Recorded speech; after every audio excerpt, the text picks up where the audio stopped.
What do we glean from these numbers? And it's interesting, perhaps perplexing, that they've gone back essentially to the old methodology.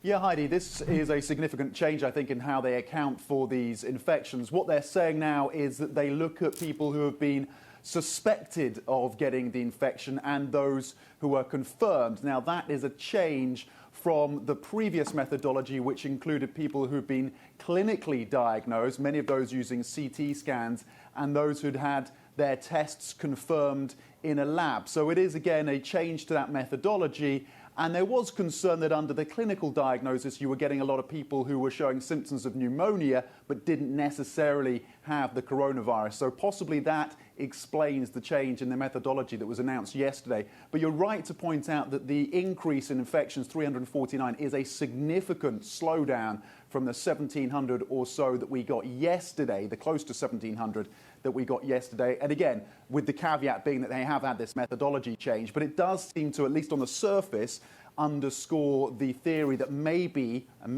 we're getting a peak in terms of infection rates, at least in the province of Hubei. The death rate, of course, still over 2,029. And in terms of the economic damage, that's being brought into sharp relief and sharp focus by the news and the Bloomberg scoop that the government now is looking to bail out the conglomerate HNA Group, which was once, of course, one of the most acquisitive, most aggressive overseas purchases.